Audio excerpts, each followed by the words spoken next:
Oye, Eduardo, a ver, vamos a regresar un poco la cinta para que me comentes cómo empezó el tema de tu primer equipo de fotografía y un breve recorrido hasta Fox Sports. O sea, ¿quién te da tu primera oportunidad ya en un medio establecido? Y supongo que siempre tuviste esta facilidad de palabra, esta elocuencia, capacidad de análisis para el tema táctico. Vaya, los argentinos, los uruguayos, los colombianos, los chilenos tienen muy buen discurso y tienen mucha capacidad para explicar correctamente lo que están analizando. Creo que en ese sentido hay algunos pasos adelante en relación al promedio en México, ¿no? Siendo también un país Sí, de extraordinarios analistas, pero ustedes tienen esa facilidad. ¿Cómo empieza la historia? bueno, ese es un punto interesante y siendo tú un comunicador de tanto relieve y de mucha más altura que yo,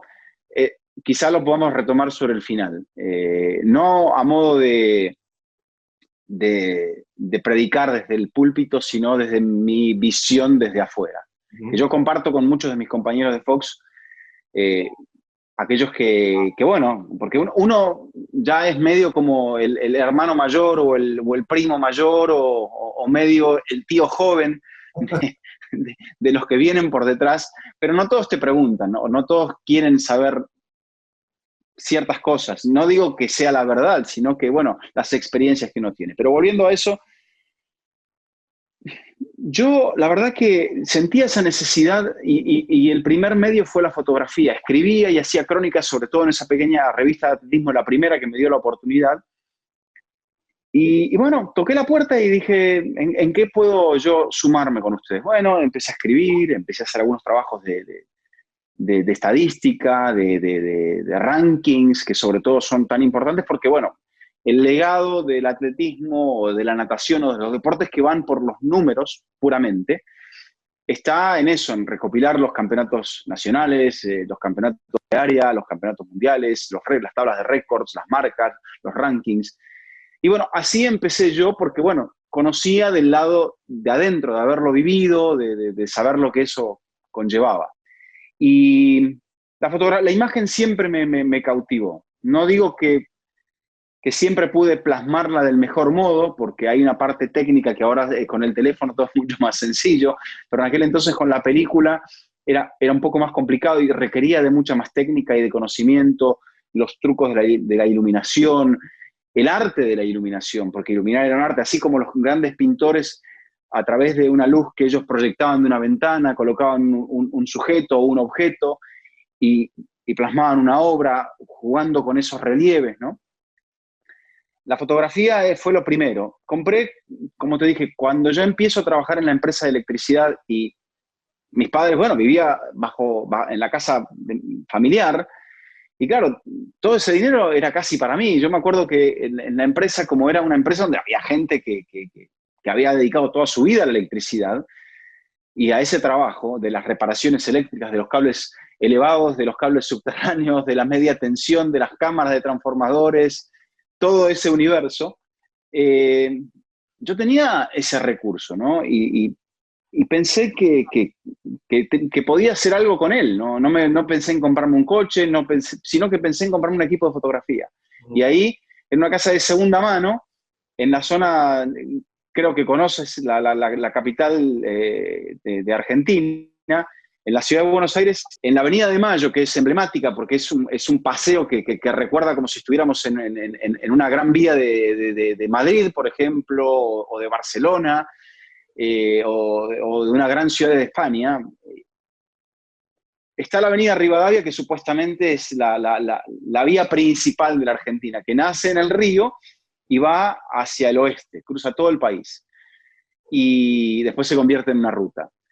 Bueno, Rivadavia en ese tramo hasta llegar al Congreso es una calle y ahí había muchas casas que vendían equipos de fotografía de segunda mano y yo fui con un señor que supongo que me vendió sin meterme el perro, como decimos nosotros, me vendió una buena cámara que funcionó y me vendió un lente y después me vendió un zoom y después me vendió un lente más largo, un 400 y dije, bueno, voy a empezar.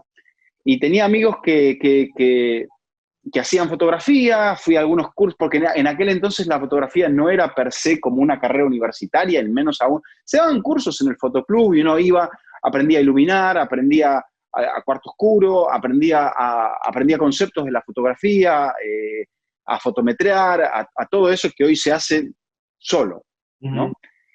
Y así aprendían a componer. Y bueno, una vez que más o menos tenía ciertos conceptos, me dijeron, hay que hacerlo ahora. Y tu propio ojo va a ser tu propio juez. Y ahí es tomar, revelar, copiar. Tomar, revelar, copiar y observar. Y bueno, un día fui a la revista y bueno, un día me asignaron mi primera cobertura. Era una revista de tirada modesta, pero con circulación nacional, hecha a pulmón por dos personas que habían emprendido ese proyecto en uno de los tantos vaivenes económicos de la Argentina. Y eso, por suerte, me llevó a la revista El Gráfico, créase o no. O sea, yo era como jugar no sé, en un equipo pequeño de la Ciudad de México a jugar en el América. Y eso fue para mí. Y yo era muy joven. Cuando entro en El Gráfico tenía 22 años. Esta revista me permitió ir, por ejemplo, a los Juegos Panamericanos de La Habana. Y bueno, yo, o sea, no sé si era el mejor, pero hacía todo con mucho cariño, con mucho amor. Nunca dejo el periodismo y lo retomo cuando ya llego a Estados Unidos.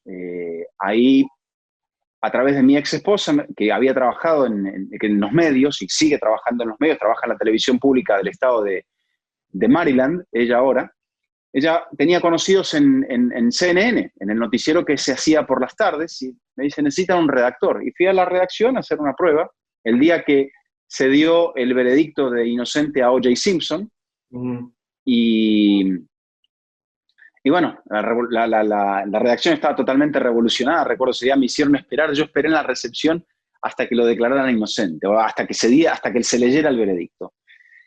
Y bueno, ese fue mi primer medio. Paso la prueba de redacción y eso me llevó a ESPN.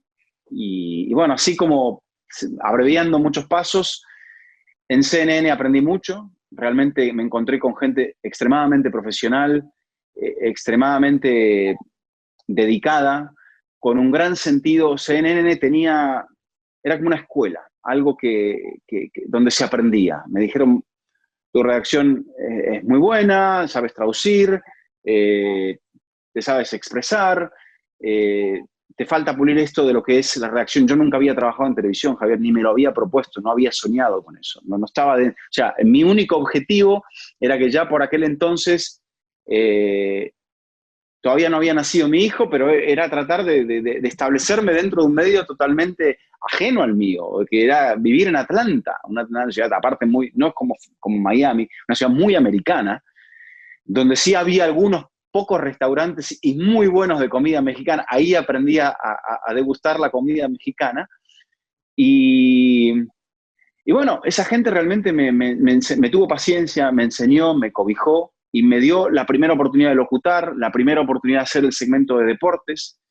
Y poquito a poco fui ahí recorriendo ese camino y me fui encontrando con buena gente. Eso yo digo que he sido un afortunado de que en cada punto de mi carrera me he encontrado con gente que me ha dado una mano, que me ha dado un consejo, que aún sin ser mi amigo ha sabido guiarme. Y eso es algo que yo valoro hasta el día de hoy, gente algunos que han fallecido lamentablemente, pero gente que admiro al día de hoy, como Patricia Yaniot, como Jorge Gestoso, que eran los presentadores de ese noticiero, y ellos eran cercanos, eran humildes, eran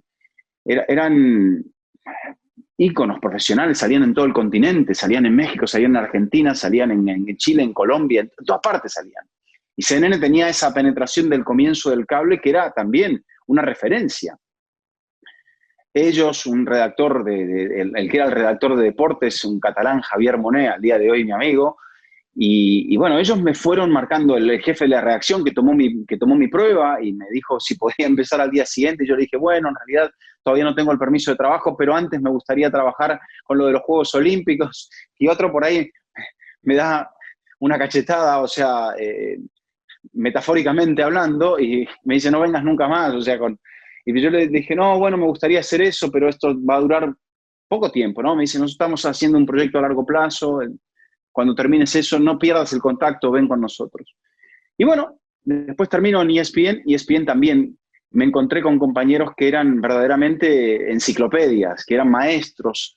El caso de Tapia, el caso de Ernesto Jerez, que es la voz del béisbol, Luis Alfredo Álvarez, muchos otros que pasaron por allí, que me han enseñado, Ricardo Ortiz, Diego Balado, Álvaro Martín, grandísimos compañeros, la gente del golf, Silvia Bertolacini, Paco Alemán, Jerry Olaya, gente realmente espectacular, buenísimas personas, Robert Abramovich, muy buena gente que me fueron dotando de ese oficio de aprender a hacer las cosas en el estilo de ESPN. Y bueno, eso, o sea, cuando me termino yendo ahí es siempre porque yo pensaba que podía mejorar. Me llaman de PSN, después, bueno, con la caída hay que volver a empezar en el proyecto de Gol TV en Estados Unidos, después me vuelve a llamar ESPN y después me llama Fox. O sea, en cada lugar creo haber dejado buenos amigos, y bueno, eso fue lo que me ha llevado. Entro a Fox en el proyecto cuando ellos compran los derechos de la Champions. Estaba Fausto Ceballos como director del canal en México, que ya tenía su unidad regional en México. Trabajamos en TVC en aquel momento todavía, y bueno, en el año siguiente Fox se muda a su propio edificio, y ahí continúo. Ya son 11 años. Trabajé básicamente con Raúl Orbañanos, con Luis Omar Tapia, con Diego Balado, con Ricardo Ortiz, después con Gustavo Mendoza, con muchos otros narradores, y ahora con Ricardo Murguía, básicamente Marion Reimers, Rafa Márquez Lugo, Alejandro Blanco, que son básicamente aquellos compañeros con los que más, Carlos Velasco, con los que más comparto transmisiones. Así que, camaradas, por favor, no dejen de seguirme a través de todas mis redes, de suscribirse a mi canal, dale a la campanita, dale like, no te olvides de dejarme tus comentarios, yo mismo estaré respondiendo. Cambio y fuera, camaradas.